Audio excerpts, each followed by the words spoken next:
Et justement, comment faire ce passage d'échelle parce qu'on a bien vu qu'il y a des croyances, même au niveau politique, on a l'impression d'être enfermé dans un système aujourd'hui.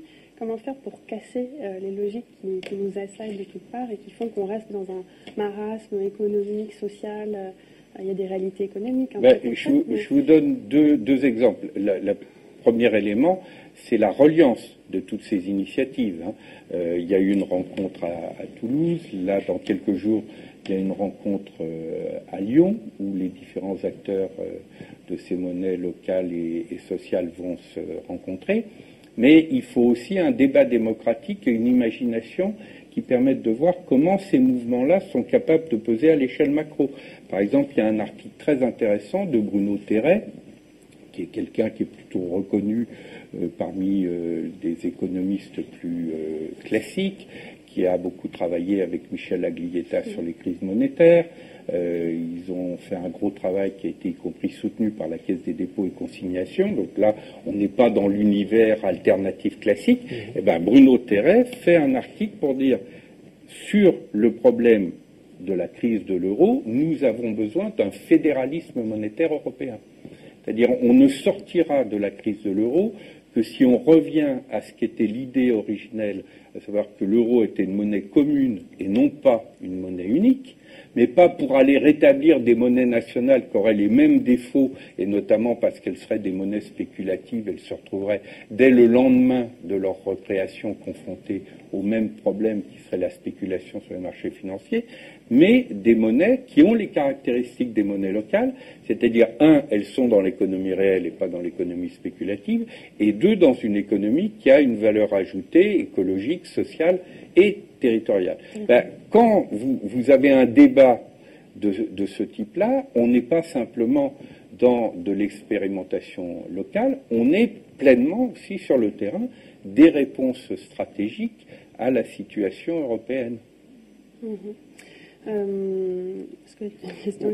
Oui, il reste quelques minutes. Non, du coup, chaque fois, je me méfie du temps, je ne vais pas regarder, excusez-moi. Tu peux y aller, il reste 5 minutes. Oui, non, mais justement, je voulais revenir sur le rapport gallois, j'ai pas eu le temps de me poser la question tout à l'heure. Il a été publié hier, 22 propositions qui, essayent de replacer de la compétitivité, qui disent qu'il faut reprendre le débat sur les gaz de schiste, autant de propositions qui, parfois, peuvent paraître un petit peu dépassées quand, justement, on a un regard comme celui que vous avez. Qu'est-ce que ça vous évoque, ce type de rapport aujourd'hui?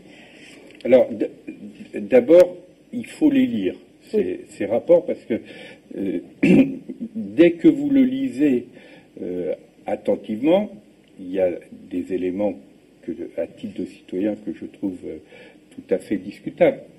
Mais il y a d'autres éléments qui ne correspondent pas à la caricature qu'on en fait. Par exemple, la question de la confiance, la question du dialogue social, la question de la répartition des bénéfices, donc de la justice sociale, est un élément clé du rapport qu'on ne voit pas du tout quand on ne retient du rapport que le fameux choc de compétitivité. Parce que dès qu'on entend le mot choc et le mot compétitivité, on se dit, et alors les perdants de la compétitivité, ils font quoi? Ça, c'est la question qui n'est jamais posée quand on est dans l'obsession de la compétitivité. Donc, en fait, on se rend compte, d'ailleurs, Louis Gallois lui-même a commencé, entre guillemets, à rectifier le tir en disant, ce que je propose, c'est plus un choc de confiance. Ah oui, mais si on veut créer de la confiance, on ne commence pas par donner le sentiment que tous les perdants potentiels de la compétitivité vont être les exclus de demain. Donc rétablir un élément de confiance, c'est sortir de cette forme de marxisme inversé que les classes dirigeantes ont mis en œuvre. Il ne faut jamais oublier une chose, c'est que là où la lutte de classe est théorisée et pratiquée, c'est par les puissants et les riches. C'est Warren Buffett qui a eu cette phrase terrible, la lutte de classe existe, il dit même lui, la guerre de classe existe, elle est menée par ma classe, la classe des riches, qui est en train de la gagner. Bon. Donc on a la part la plus discutable du marxisme, Dieu sait s'il y avait des choses très intéressantes à prendre et à garder chez Marx et qui seraient utiles, notamment dans la critique, mais l'idée d'une lutte de classe accoucheuse d'un sens de l'histoire, qui a eu des effets extrêmement meurtriers, c'est aujourd'hui des classes dirigeantes qui l'ont repris à leur profit.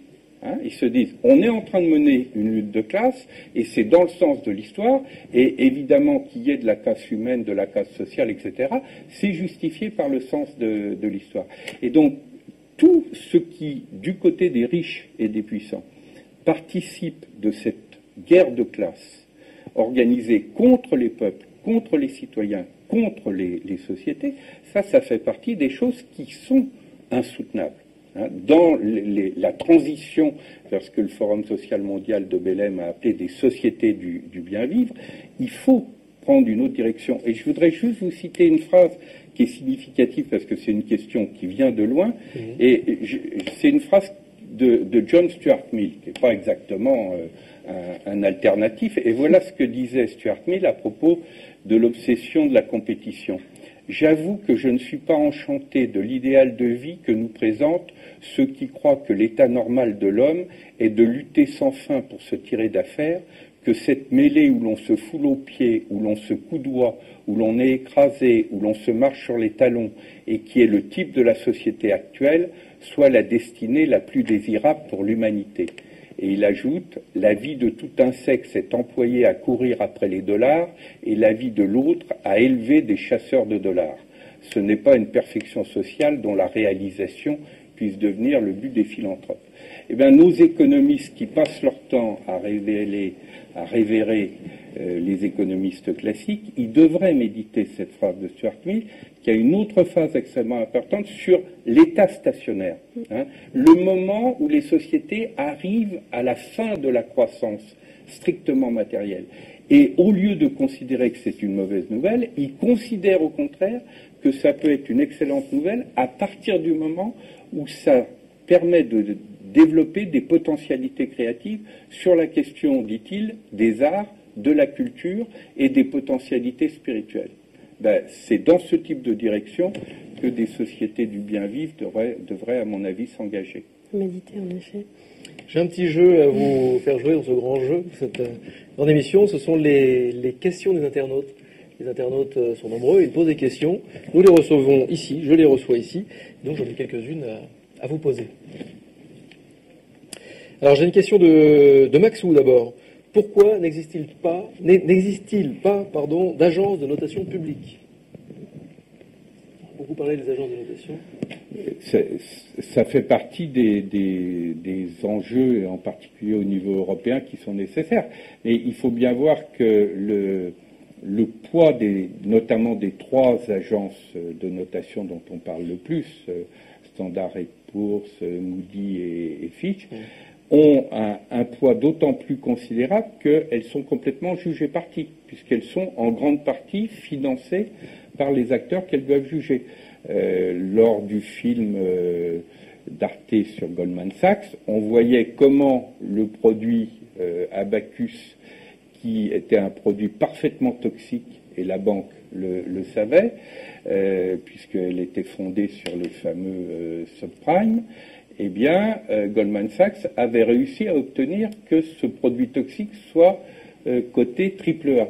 Donc on voit bien qu'il y a un énorme problème du côté des agences de notation, et ça fait partie de la réappropriation citoyenne que d'envisager effectivement des agences de notation publiques, pas publiques au sens où elles seraient partisanes, ce qui serait évidemment absurde et ça serait tombé, etc., mais qui soient à la fois transnationales et disons des missions de service public, et pas simplement sur les critères de sécurité financière. Par exemple, la question de la soutenabilité écologique et de la soutenabilité sociale devrait faire partie des critères de ces agences de notation. Une autre question de Cathy Cat.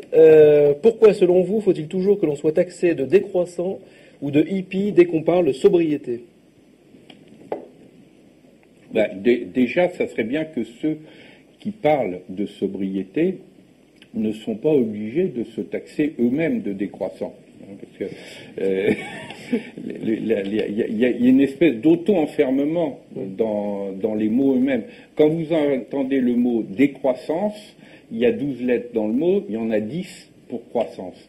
C'est-à-dire, vous êtes d'emblée obsédé par le modèle que vous combattez. Quand vous prenez un terme positif, tel que par exemple des sociétés du bien vivre, ou le terme que j'aime bien de Pierre Rabhi, de sobriété heureuse, vous êtes d'emblée dans un imaginaire positif, alors que quand vous êtes dans la décroissance, vous êtes auto-enfermé dans de la croissance inversée, alors qu'il y a quantité de situations où la croissance va être légitime, dans l'ordre de l'éducation, dans l'ordre des arts, dans l'ordre des modes de vie, etc. Donc il faut aussi être capable que ces mouvements alternatifs ne s'enferment pas eux-mêmes dans ces logiques-là. Puis après, qu'ils soient, c'est la fameuse phrase de Gandhi, soyons le changement que nous proposons. Il faut qu'ils soient suffisamment, moi j'avais appelé ça les coopérateurs ludiques, c'est-à-dire dans l'expérimentation joyeuse de leurs propres propositions pour que celles-ci donnent envie à d'autres de s'y joindre. Si vous êtes dans ce qu'on pourrait appeler le militantisme sacrificiel, les passions tristes, ça n'est pas de nature à... Il faut plus encourager le futur désirable. Exactement. La question d'un futur désirable, le désir comme alternative à la sidération, est un enjeu essentiel.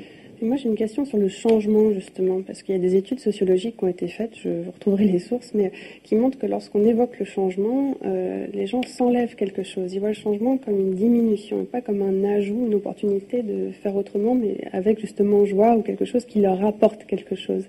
Pourquoi c'est si difficile de conceptualiser et d'imaginer un véritable changement aujourd'hui ?